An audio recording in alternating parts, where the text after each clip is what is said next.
So, who are you texting? You're looking for another adventurer? No, I'm just messaging Mum about who we're visiting next, you know, getting prepared. And what does she say? Where are we going now? So his name is Jamie Gillam and he's got a great archive we can go look at.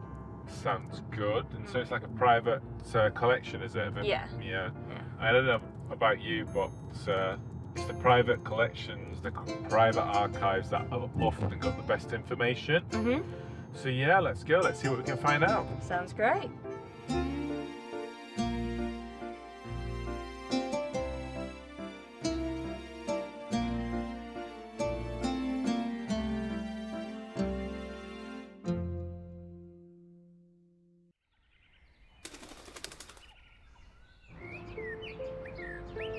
Morning. Hi, how are you, Jamie? You all right? Hello, Ruby. Nice to see you. Nice to see you. Stephen. How are you? Thank you. Good, thanks. Welcome. Thank you so much. Do you want to come through? Yeah.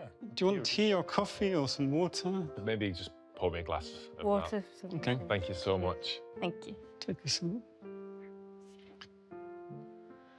Oh, what a lovely home. So I met Christina about 10 years ago, I think, when she was researching her book on your great-great-great-grandfather, right? She's still at it, to be honest. She never shuts up about him. No, she doesn't. It's a fascinating character. Yeah, absolutely. Yeah. Thank you very much. She's done so much work. So, I see you've got a first edition of Lady Cobbold's Pilgrimage to Mecca book. What can you tell me about that? Yeah, this is a really interesting book, and it's quite a rare book to find these days. But this is basically her account of her pilgrimage to Mecca, the Hajj. But it's effectively a diary of her pilgrimage, a very spiritual journey, as she describes it. I know that Cobbold and Pickthall knew each other. Yeah, they were actually very good friends throughout the whole of Marmaduke Pickthall's life. They were introduced by a mutual friend in London in 1914. So I think that's the year that Cobbold had converted to Islam. Right.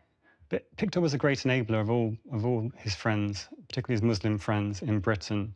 And so Pickthall wrote a long 5-page review of Evelyn Cobbold's pilgrimage to Mecca. It's a very warm review. I can quote from it. He says, "There are certain false ideas about Islam which still prevail in Europe. These misapprehensions, the delightful account which Lady Evelyn Cobbold has given of her pilgrimage, ought to completely dispel." What's interesting is that the family have a letter that Pickthall wrote to Lady Evelyn Cobbold just a few months before the review was published, and actually he's a little critical. Right. He specifically says that your adventures, as described in the book, are delightful, but the propaganda for Islam is rather an intrusion. So I think he was looking out for his friend Cobbold to some extent. He was warning her what might happen, because this book is a defense of Islam. But I think by the 1930s, he was also a bit conscious of kind of rising sectarianism within Islam. Right. And he was kind of worried about if she was maybe being influenced by other external parties.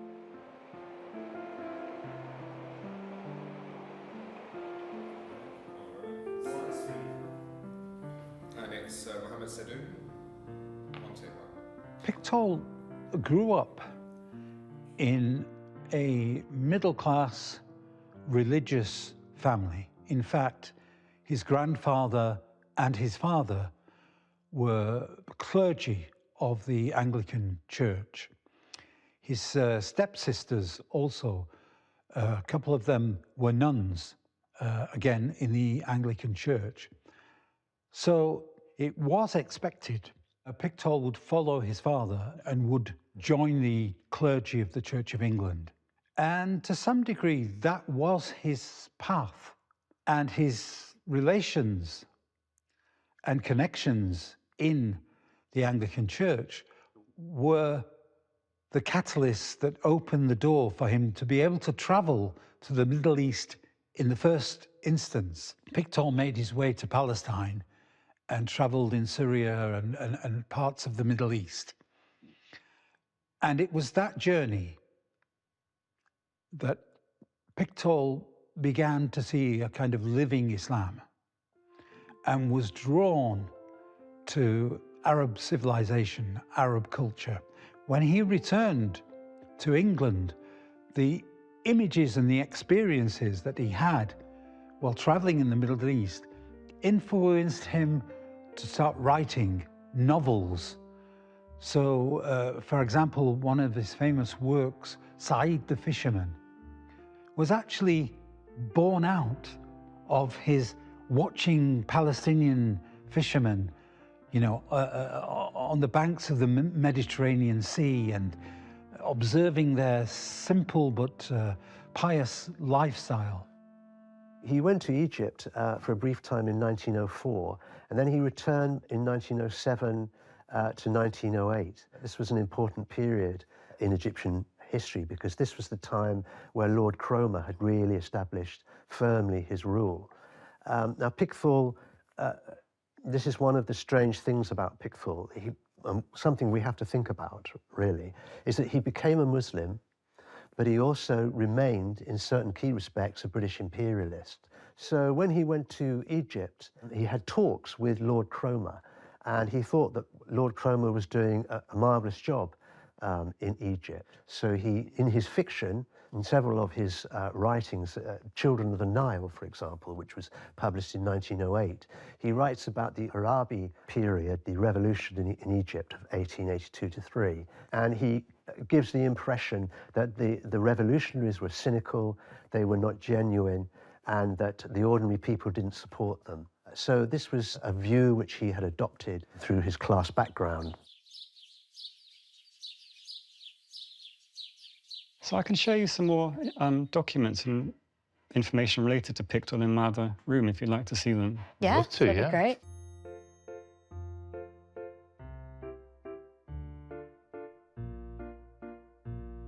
Pickthall's a really interesting character in the history of Islam in Britain and the West and beyond. He had a very wide reach and impact.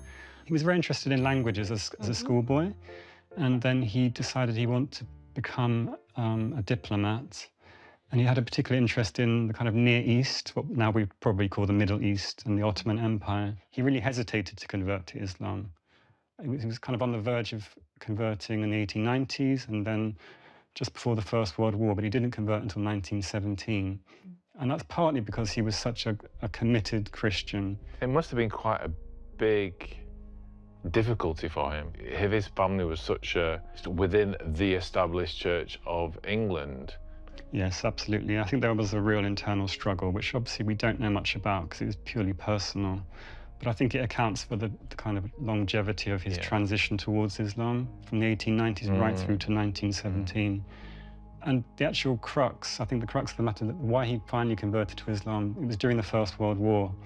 And there was definitely a political kind of element to his conversion. Interesting. He was totally against British policy against the Ottoman Empire. He was very anti-Russian because he thought that Russia was a great threat to the British Empire in the East, and particularly India.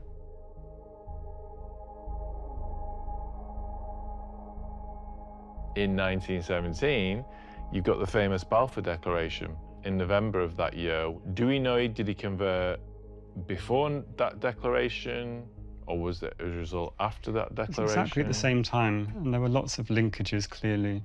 But he was very against the idea of the Balfour Declaration. He'd already gone on record as saying that while he respected the Jews in Palestine, he didn't particularly welcome what he called the more recent arrivals, and he was particularly adamant that Zionism was a threat and a danger to the region, a region that he loved and he'd first visited as a teenager in the 1890s.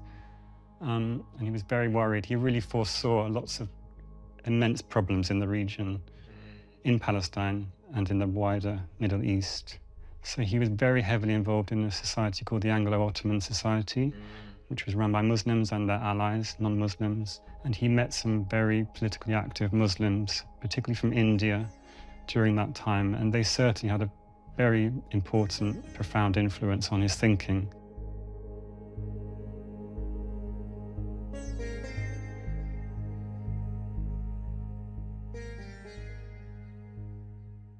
As did Khwaja Kamaluddin, who'd come back to England in 1916 during the war and acted as something of a mentor. I don't want to overstate the idea that complete mentor, but he certainly helped guide Pickthall towards Islam in 1917. And in fact, Pickthall's formal conversion took place just prior to Kamaluddin giving a lecture in Old Bond Street about India in November 1917.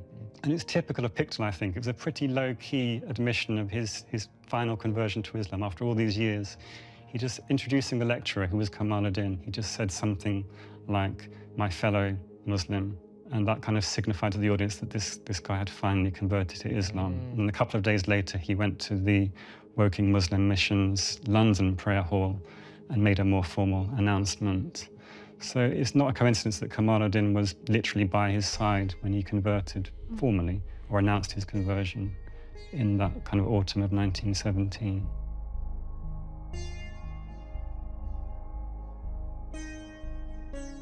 We know that he also spent a good amount of time in the subcontinent. It's interesting that he went to India in 1920, and his reason that he gave, his kind of official reason, was that he was broke. And as someone who's read his correspondence and articles throughout his life, he was always arguing that he was broke. So he was offered the position of co-editor of the Bombay Chronicle in India at the end of 1919, 1920, which he accepted because he said that he basically needed the money. But it wasn't really quite true that he was going for the money. Some of those political figures that I'd mentioned earlier that he met in London included Muhammad Ali and his brother, who were the leaders of the Khilafat movement, which was an Indian movement founded in 1919 to support and defend the Ottoman Empire, and then slowly morphed into more of a cause for the self-government of India and independence. So he was very influenced by these people, and the Bombay Chronicle was a nationalist newspaper. So by Pickthall accepting that editorship, he was signifying that his politics had shifted. He was actually starting to think that India should be self-governed.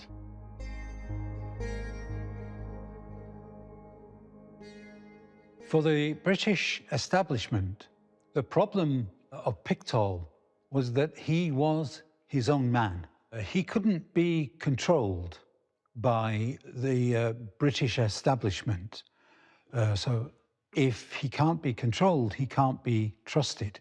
Pickthall, with a man called Dusay Muhammad Ali, who was half Egyptian, half Sudanese, together with Pickthall, they set up the so-called Anglo-Ottoman Society, which was to develop and encourage better relations between British Empire and the Ottoman Caliphate. But the materials that they produced to do this, again, caused a lot of concern for the British establishment, particularly his partner, Dusay Muhammad Ali, who it is said raised funds to buy arms for Muslims in Libya to raise up against the Italians. Because he had argued so politically against the British government, he was kind of blacklisted. And then this continued into the World War I period, and they were actually under the surveillance of the British security forces. By the time the war ended, the question of the Turkish Empire was still not sorted out because the British still went on encouraging Greece to fight against Turkey. Pickthall really got very angry indeed. He said, as an Englishman, I am ashamed. As a Muslim, I am angry.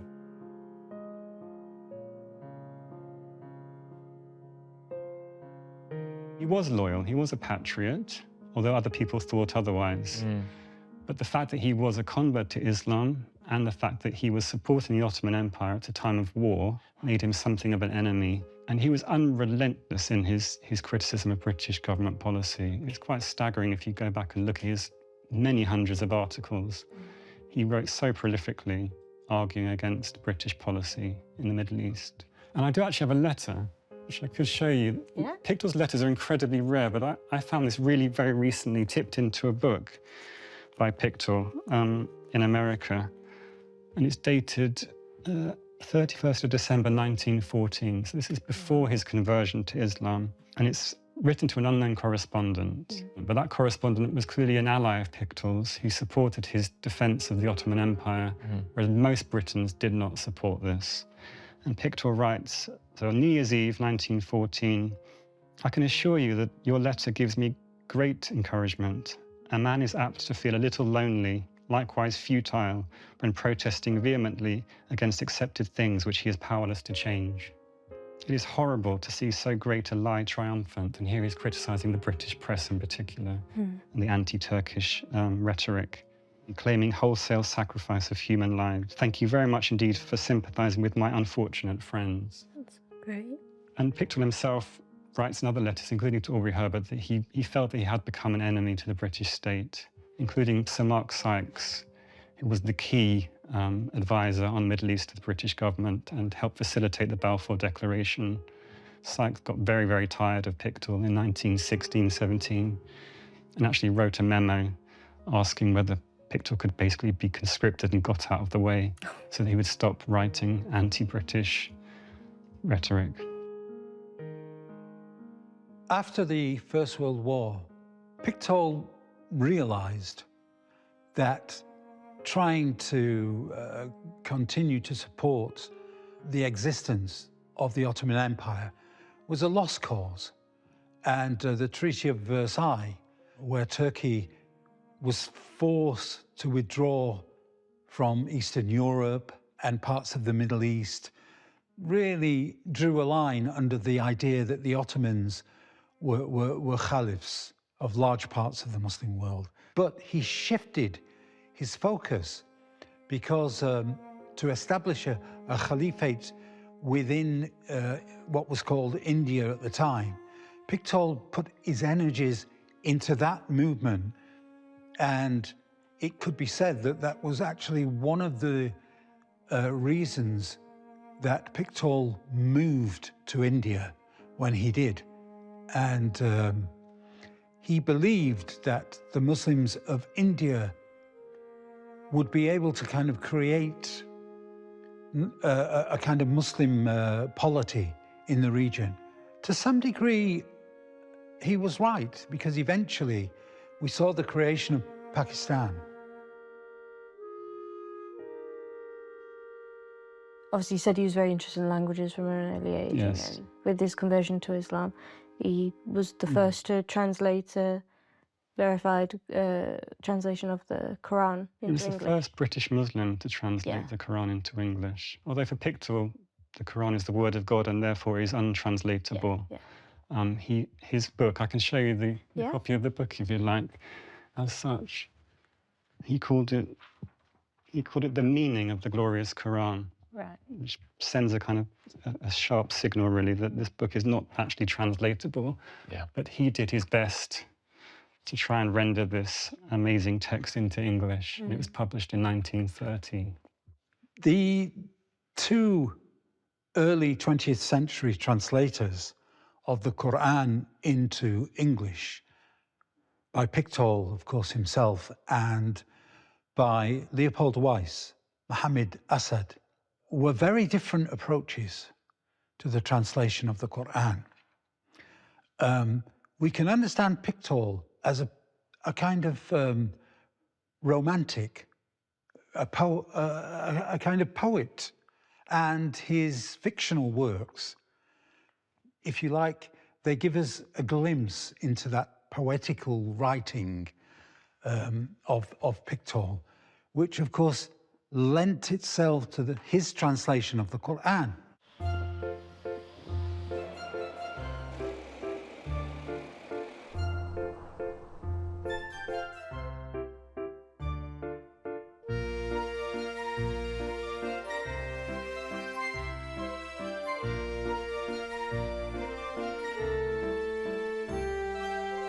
I know Tim's got a translation of his Quran that he speaks very highly of. Yeah, this is my own working copy, rather the worse for wear.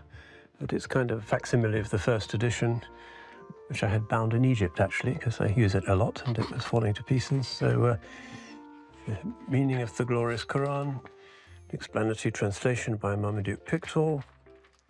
And you can see this is a facsimile of the first edition, so it's quite nicely typeset. That was actually done in Hyderabad in India in the 1930s. Wow. You can see here it's dedicated to the Nizam, traditional idea of aristocratic patronage. But he gave him the time and to do this translation, which to my mind is the best that one can do in terms of rendering the inimitable Mu'jaz Quranic discourse into the very different semantic space of a Germanic language, with its resonances of the King James Bible, Shakespeare, with the freight that goes with particularly significant sacred vocabulary in the English language. It's a hugely complicated cultural task to translate between language groups, and particularly to translate scripture.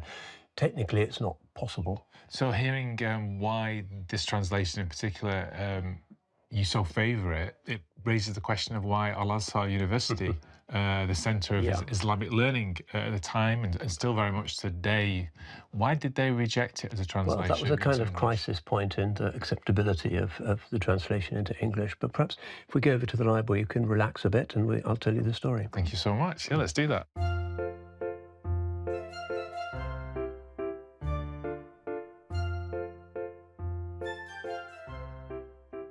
Islam, of course, hasn't got a Vatican and certain established procedures for validating or granting an imprimatur to texts.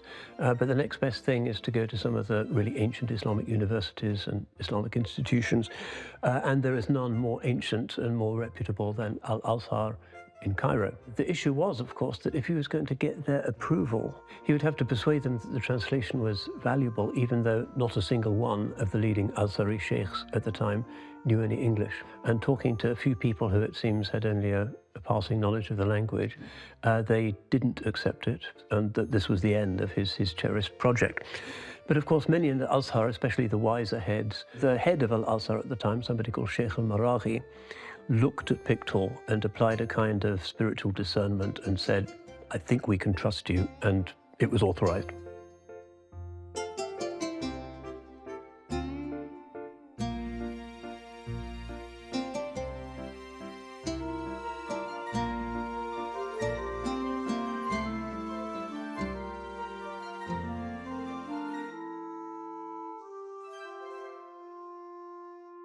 So how did Pickthall pass away then? What happened after? Well, Pickthall retired from Indian government service in Hyderabad in 1935, the very end of the year, and he came straight back to England, partly because he was feeling his age. He wasn't that old, he's only in his early 60s. Right. But also his wife Muriel didn't particularly like living in India. She didn't like the climate. So they came back to England. Pickthall was feeling quite ill. He'd suffered from typhoid from his very first trips to Palestine and Syria in the 1890s. He'd had a lot of bouts of malaria, especially when he was in India. And then he caught flu coming back to England. So they moved to Cornwall because they thought it would be a better place to live because it's slightly warmer on the southwest coast of England. And then he was working away in his study and he died suddenly of a heart attack in 1936. His wife Muriel arranged for his body to be brought up to London, and then it was transferred by train from Waterloo to Brookwood Cemetery. And the reason for that is that there is a Muslim burial ground at Brookwood. It's very close to Woking Mosque.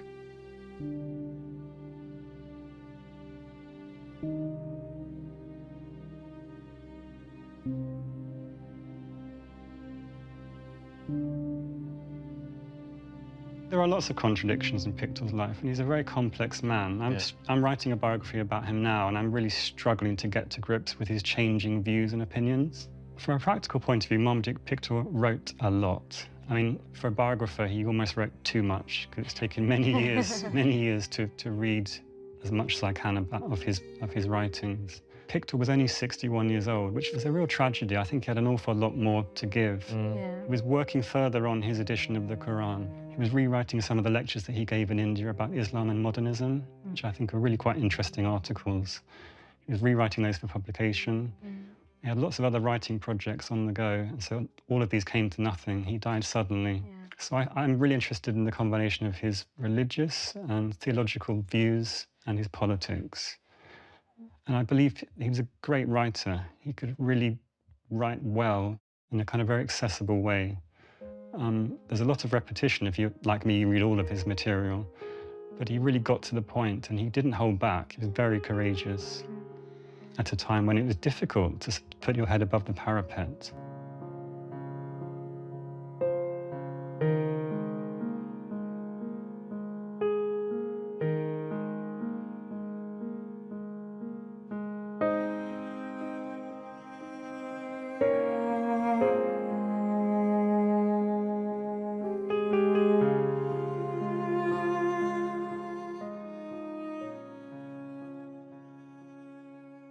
I noticed when we were in the house earlier that you had some letters that are clearly written from the, I don't know, late 19th, early 20th century.